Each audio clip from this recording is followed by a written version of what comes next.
Welcome, and thanks for joining us for day 2 of Ceres 2021. What we heard yesterday is that our movement has grown and momentum is on our side. We've been at this for 30 years, and together we are the future of sustainability leadership.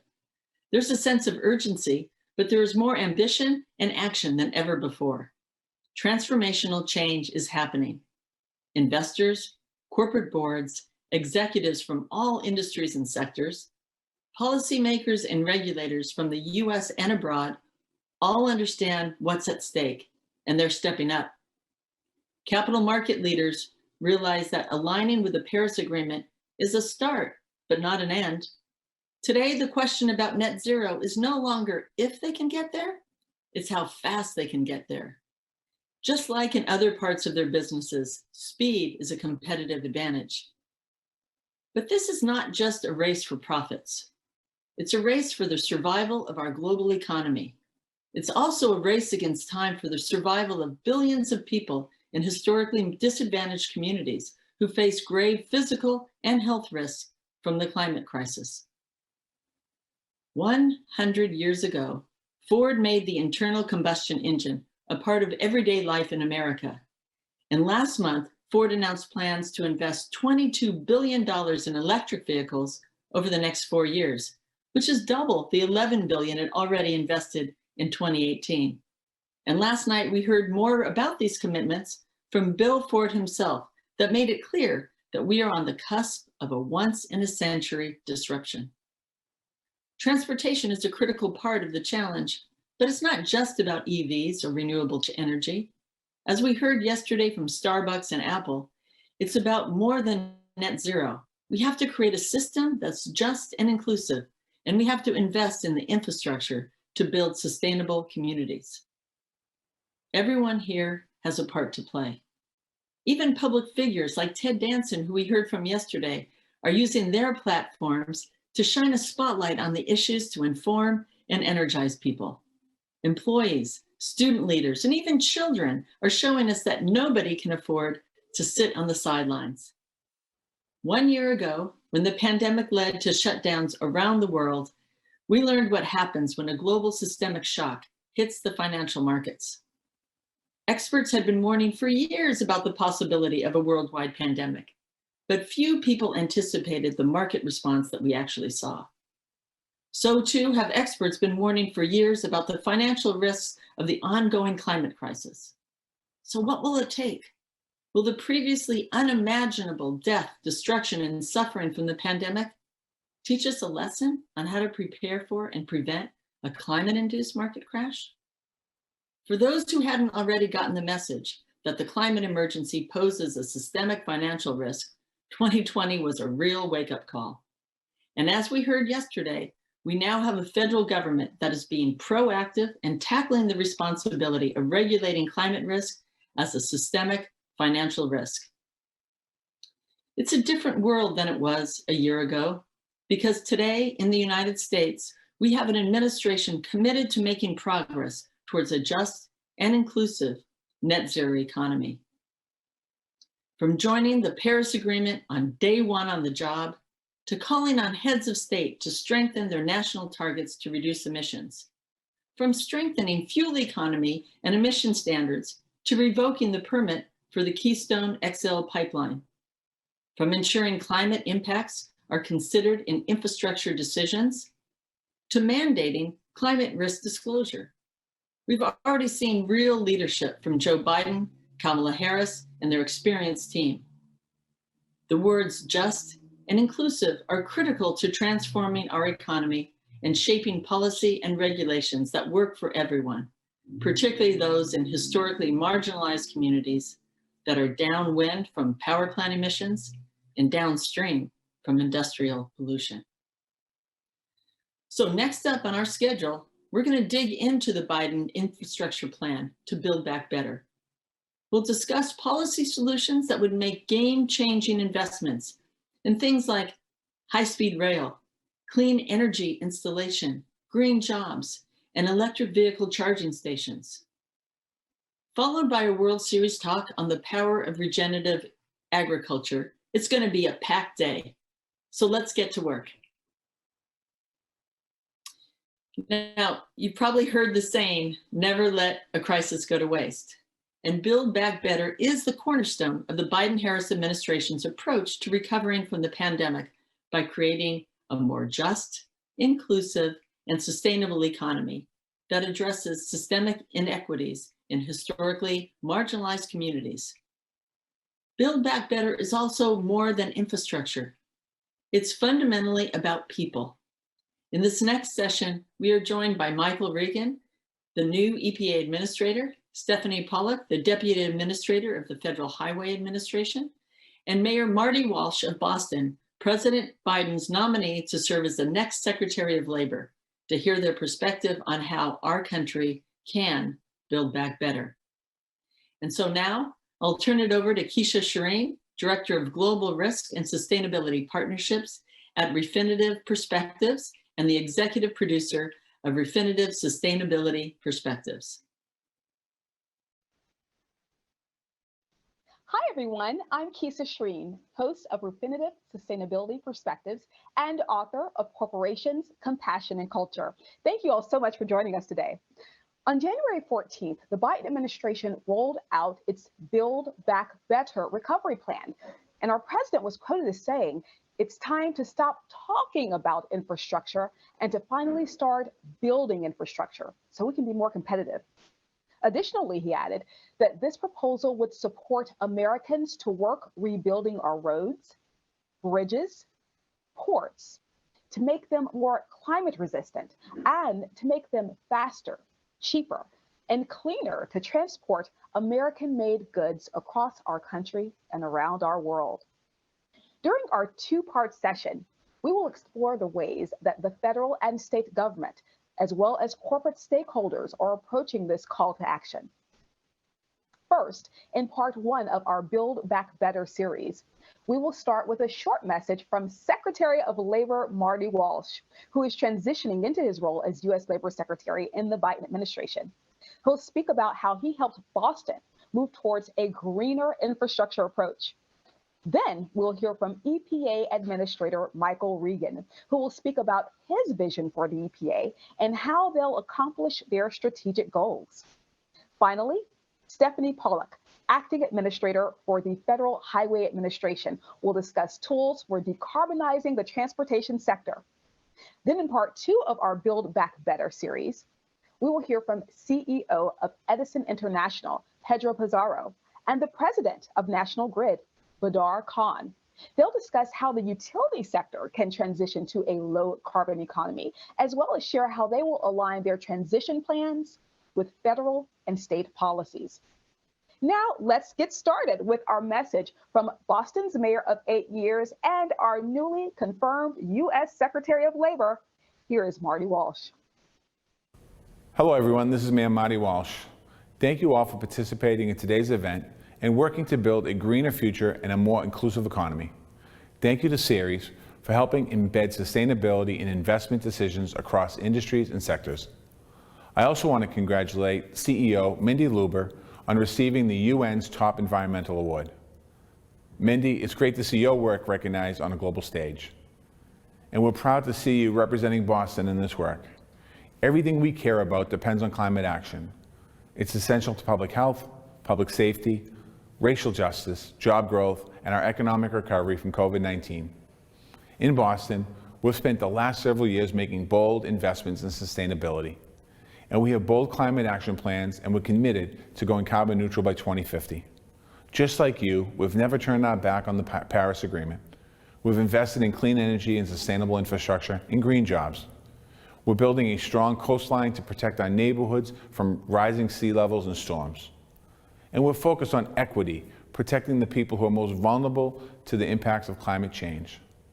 We've led by example in city government. We've required all municipal buildings to target carbon neutrality. We've introduced Boston's first ever series of green bonds, which will support energy efficiency investments in city buildings and climate adaptation in our public spaces. We've launched Community Choice Energy to bring more clean electricity into Boston's households. And we're calling all industries and sectors to do their part as well. We introduced a building emissions performance standard to address the carbon emissions in Boston's building stock. which accounts for 70% of our city's total emissions, and reaching out to every business sector to actively engage them in this work. We will only be successful in the fight against climate change if we have the private sector buy-ins, as Ceres knows. And we're continuing to build that culture of collaboration. In Boston, we've also recognized that climate is, above all, about people, and some communities face bigger threats than others. We know that people of color, immigrants, and non-English speakers are at the greatest risk from climate impacts like heat waves, sea level rise, and power disruptions. Climate action is not just an environmental issue, it's a human rights issue, it's an economic issue, and it's certainly a racial justice issue. It's part of the reason I declared racism a public health crisis in Boston. We need to recognize all the ways that historic systemic racism has profound and devastating impacts on people's health, well-being, and survival. And our long-term national recovery from COVID-19 must be one that builds back better.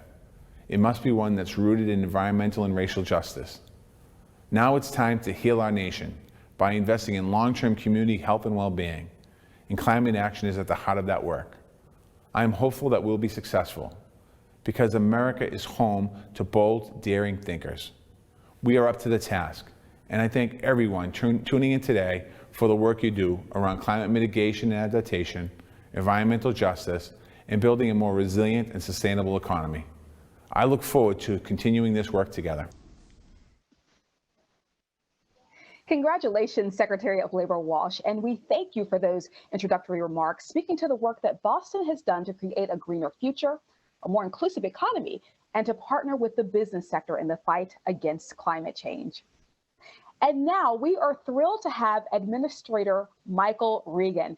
I have to say, I'm especially happy and proud being that my alma mater, Salem College in Winston-Salem, North Carolina, is a hop, skip, and jump away from your alma mater, Administrator Regan, NC-A&T in Greensboro. Aggie pride. Aggie pride. Firstly, congratulations. I can only imagine how it feels to return to the place where you served earlier in your career and returning back now in this capacity. Could you give us some opening remarks about what the last several days have been like for you? Well, thank you first and foremost for having me. And it's great to be on screen with a fellow North Carolinian, or at least had that North Carolina experience. I'm truly excited to be here. I've been on the job for 14 days now. And in that time, I've met with folks from across sectors, introducing myself and hearing about their views on a number of issues, from water infrastructure to environmental justice to climate change. And I can tell you from all of these initial conversations, people are eager to get to work, and so am I. We have such an ambitious agenda ahead of us. So we're going to need all hands on deck approach to solve our most pressing challenges, including climate change. And the innovation and creativity and investments from your companies will be key to that. I've always believed that the best way to get things done is to work hand in hand. The private sector, government, nonprofits, advocates, all coming together to find common ground, and more importantly, to find common purpose.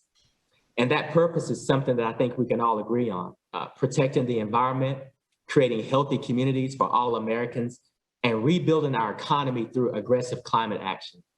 So, I know Ceres is working hard on the Commit to Climate campaign. And with 4 years of previous federal inaction, Ceres is leveraging the private sector to uphold the goals of the Paris Agreement. That is a tremendous accomplishment. And I say, keep it going. So I'm enthusiastic about what lies ahead, and I'm optimistic about what we can all accomplish together. And one of the points that you just mentioned, Administrator Regan, talks about climate action and change as it relates to underrepresented communities. So let's start there. I know while you were in North Carolina as the Department of Environmental Quality Secretary, you supported environmental justice programs solving key climate issues faced by underserved and underrepresented communities. Now, the EPA will be charged with administering about $50 million to environmental justice grants and other commitments addressing disproportionate environmental risk. With this type of financial investment, what does real change look like in underserved communities that continue to be impacted? It's an excellent question, and environmental justice is near and dear to my heart. It's been part of my career since my first stint at EPA over 20 years ago. In North Carolina, I established the first Environmental Justice and Equity Advisory Board, bringing together environmentalism and civil rights to find solutions for our fence line communities and those who are disproportionately impacted. Since then, I have to say the need to bridge this gap has only become more urgent. COVID-19 creating the perfect storm for environmental justice communities, those same communities who are already bearing the highest burdens of pollution, who suffer from conditions like heart and lung disease at higher rates, and whose children are more likely to develop asthma. So I'm really enthusiastic about the president's commitment to environmental justice and equity. The idea is that if we're really going to address systemic, decade-long issues, we need to come at it from all sides. And I think the president's executive orders embed equity and environmental justice across the federal government and into all federal policy and decision-making. So as you mentioned, the American Rescue Plan, Congress acknowledged EPA's essential role in closing the health and disparity gap. That law designates, as you said, $50 million for state and local environmental justice programs. So I'm working with my team to assess the best way to allocate these funds and where those dollars will go the furthest in helping communities hit the hardest from COVID-19, the economic downturn, and the environmental issues that they face. And by the way, we'll be working closely with state and local officials to determine the needs of their cities and towns, from improving water infrastructure to revitalizing communities, cleaning up contaminated sites, and creating training and job opportunities in the environmental and clean energy fields. So this is a great opportunity. This is a great opportunity. And I'll also finally say that I'll be bringing on an environmental justice advisor to help guide this work to ensure we honor the commitments to elevate environmental and public health protection for all communities. Excellent information. I mean, that's very thorough, and I'm sure that bringing that team on will definitely help to progress this even further and even quicker. So thank you for that. Shifting gears slightly in terms of the types of programs, the adoption of the Vehicle Fuel Economy GHG emission standards was one of the most important actions taken by the Obama-Biden administration to address climate change a few years ago. The president's order to revisit the Trump administration's revocation of California's waiver, as well as Trump's rollback of the standards, sent a positive signal. However, obviously, the stringency of the new standards, as well as the post-2026 standards, will determine our ability to meet U.S. climate goals in the transportation sector. Can you talk to us about the upcoming rulemakings and how will they ensure a rapid transition to vehicle electrification, as well as adequate reduction of emissions from conventional vehicles in the interim? Well, thank you for that question. And another area where the president has been very aggressive, his executive order provided EPA with specific direction regarding the existing light-duty vehicle greenhouse gas standards, the so-called SAFE standards put in place by the previous administration. First order of business, EPA must issue a new notice of proposed rulemaking to revisit those standards by the end of July of this year. So we're working really hard at that right now. And once we have that proposal, we'll follow up with a final rule that will ensure the standards meet the Biden administration's climate goals. So working to reduce emissions from passenger cars and trucks is critical. Transportation-related greenhouse gases make up about 28% of US emissions, and passenger cars, crossover vehicles, and pickup trucks represent about 60% of transportation greenhouse gas emissions. So we know the climate crisis demands aggressive action in this area, and a big piece of that is electrification. And regarding the highway, heavy-duty trucks and buses, we're still in the early stages, and I'm working with my team to formulate a plan there. However, I will say EPA has clear regulatory authority to develop standards that can ensure both clean greenhouse gas technologies and clean criteria pollutant technologies are phased in for future commercial trucks and buses. Great information, particularly on the trucks and buses that do have a huge impact. I want to pull out and look at the broader picture for a moment, Administrator. What is your vision for the year ahead? Could you share with us some specific goals that you most want to accomplish and most excited about in 2021? Absolutely. You know, I think with anyone in an executive capacity, whether you're a CEO of a company, a nonprofit, or a government executive, we know that people, our workforce really matters. So job one for me is rebuilding internally, especially our employee morale. They're the heart and soul of EPA. The career workforce is so important to us. And so public servants who do the work from one administration to the next, I have to say I'm proud. And I've spent a decade amongst these individuals serving in both parties, and I know they're ready and up for the task. So under my leadership, let me tell you, we will be listening to the voices of our career public servants and EPA scientists. They will be heard. There were a few times during the last administration where science was not at the forefront and the voice of our employees were not at the forefront. Like when EPA took down the climate change webpage. I think that really hurt the workforce and they felt distant from the mission. So we're going to live up to the mission. And I'm confident that we can revive the agency's morale and do just that. The second is we're bringing back scientific integrity and climate action. We've been talking about those. They're critical. They're very important. And through that lens, we are committed to protecting underserved communities that have been most impacted by pollution. Science, data, and evidence will lead the way at EPA, and that is a priority for me as administrator for this upcoming year. Right. So whether we are looking at boosting the morale, which is clearly a huge part of what you're looking at doing, or either having that scientific approach, which you said over and over again, that we're really going to focus on within the EPA. I know that sometimes there is crossover with various administrations, with various state and federal officials, and there's crossover in terms of the partners that you work with. Now, you know, we have Acting Administrator Stephanie Pollack here with us from the Federal Highway Administration. I assume that you will be working closely together around standards as it relates to vehicles. I'd love to hear from you on what an overall full government approach looks like in terms of those partnerships, in terms of working with other agencies. Absolutely. You know, the president's been clear that if we're going to address the climate crisis, it will require cooperation from all federal agencies on both regulatory and non-regulatory approaches. So this whole of government approach means that all agencies are now working in sync to reach the goals that the president has set, achieving 100% clean electricity by 2035 and net zero economy by 2050. Listen, we're all going to be rowing in the same direction. And so we are communicating very closely. At the heart of this approach is the recognition that climate change not only impacts every aspect of our lives, but it impacts the decisions made across government and by every dollar spent by each of our federal agencies.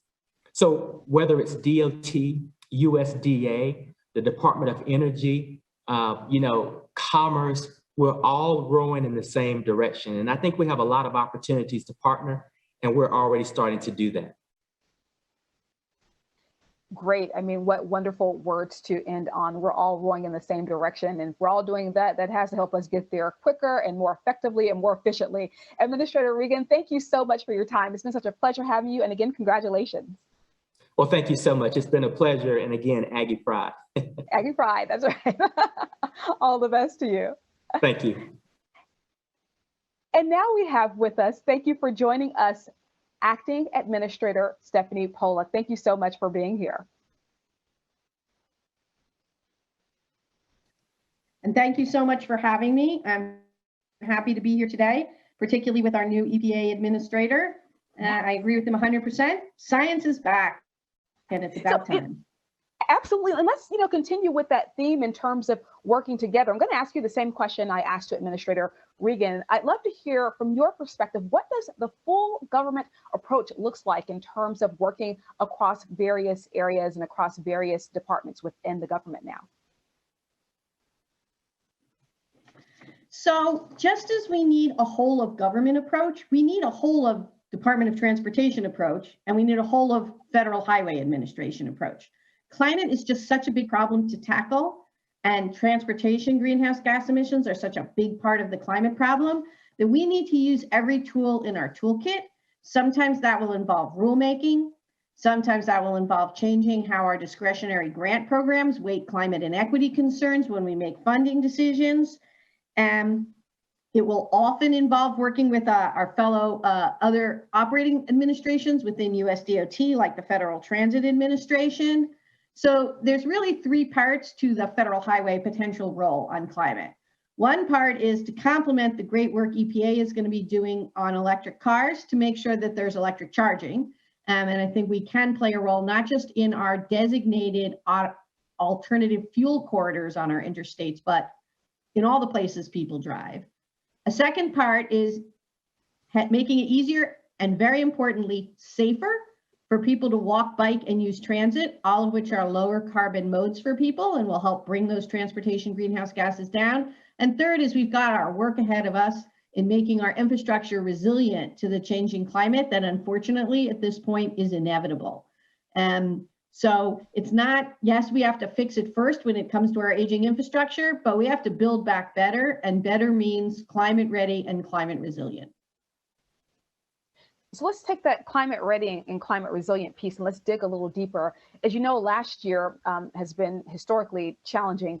Even amid some of those challenging times, though, there were some bright spots for climate and air quality. We saw improved air quality due to a drop in vehicle traffic and increased electric vehicle availability. We just talked about that, I know, as well as a growing recognition that we must reduce climate and air pollution from the transportation sector. However, road freight emissions also grew, and they are expected to double by 2050, and public transit use dropped last year. So as transportation is the largest source of US GHG emissions, we really need to move rapidly to electrify the vehicle sector, something that you mentioned was important to you. And of course, vehicle standards are critical to reducing emissions and transitioning to electrification. I'm wondering, from the vantage point of the Federal Highway Administration, what are those key levers or those tools that you're talking about for decarbonization around the transportation sector? How do you see deploying those, and what are some steps that you see in terms of taking those forward in 2021?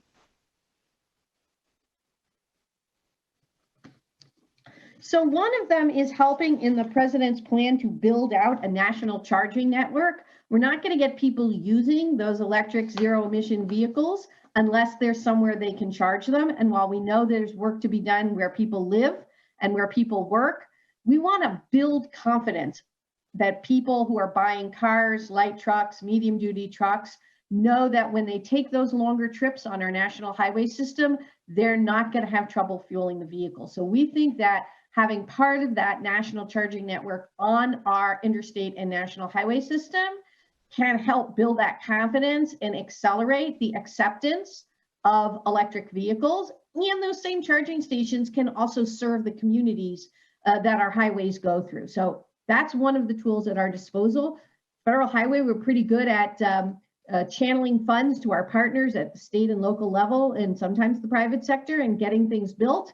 And one of the things we're going to now have to get good at building, like we build roads and bridges, is going to be charging stations. So that's definitely one of our tools. Another one I want to mention is close collaboration with our colleagues at Federal Transit Authority and Federal Railroad Administration.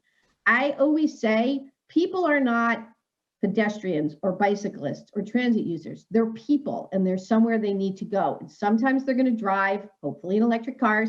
Sometimes they need transit. But you know, we have 45% of Americans who don't have access to transit. And many of those are disproportionately in communities of color. So I'm going to be working with Nuria and the team at FTA. I think there are things Federal Highway can do. When I was secretary in Massachusetts, we worked closely with the MBTA on things like bus lanes that make it more attractive for people to use transit because they make the bus a more reliable form of transportation. And in keeping with that, in terms of that piece that you mentioned, and I do love that from your work with the Department of Transportation, that we're people, that we're not, you know, bus riders, we're not those who are bicyclists, but we're people underneath all of that. Can you give examples of how the Biden administration's emphasis on equity will be realized through FHWA spending and decision making? So if we look at that just merely from an investment standpoint, how do you see those investments or that spending really playing a role?